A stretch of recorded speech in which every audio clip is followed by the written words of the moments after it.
এই দেখ স্ট্যাচু, আমি নতুন আইফোন 15 প্রো ম্যাক্স নিয়েছি। এই দেখ আমার নতুন গাড়ি, আমার নতুন আইফোন। আর তোকে বলে বাল হবে, তুই তো কিছুই শুনতে পাবি না, দেখতেও পাবি না। আমার নতুন গাড়ি দেখছিস, কিন্তু গাড়ি তো আছে, গাড়ির চাবিটা কই? চাবি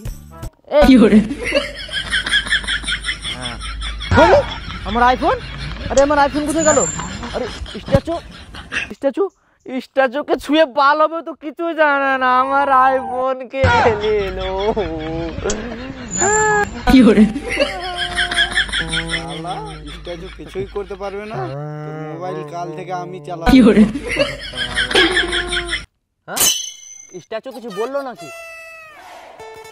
হ্যাঁ, স্ট্যাচু, স্ট্যাচু আবার কিভাবে কথা বলতে পারবে? এটা বোধহয় আমার মনের ডাউট। আরে স্ট্যাচুর হাতে আবার বালাকে পড়ালো, বের কর বালা। এটা বালা বের করা যাবে না, কালকে তুই এখানেই থাকিস, আমি কালকে গ্যালেন্ডার নিয়ে এসে কেটে বের করবো। তোর বালাটা আমার পছন্দ হয়ে গেছে, কিন্তু আমি বালার পিছনে কেন পড়ে আছি? আমার আইফোন না, এভাবে কাঁদলে দেখ হবে না, এদিক ওদিক দেখতে হবে। তুই ওদিকে আইফোন খুঁজতেই থাক, আর এদিকে আমি তোর ব্যাগ বাইক সব নিয়ে পালিয়ে যাব।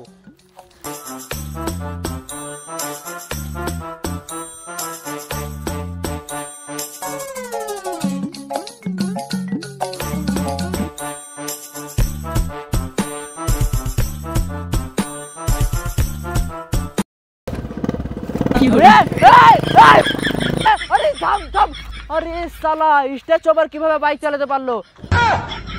কি করে এই তো দাঁড়িয়েছে, এই দাঁড়া দাঁড়া দাঁড়া। দাঁড়িয়ে আছি, কিন্তু তুই আমার পিছনে দৌড়বি না। আরে ভাই আমি দৌড়বো না তোর পিছনে, আমার স্বপ্নের আইফোনটা তো দিয়ে যা, তুই বাইক নিয়ে চলে যা। কি করে না না, কিছুই দেওয়া হবে না। তুই বললি না স্ট্যাচু আইফোন বাল চালাতে পারবে, তোর স্বপ্ন তুই গাঁড়ে গুজেলে, কাল থেকে তোর আইফোন আমিই চালাবো। কি করে এই দাঁড়া দাঁড়া দাঁড়া। শালা ক্যা পাচ্চুদা, আমি তো স্ট্যাচু ভেবেছিলাম, শালা মানুষ কাদা লাগিয়ে দাঁড়িয়েছিল, কি করে গাড় মেরে চলে গেল। আমার স্বপ্ন সব শেষ করেছিল।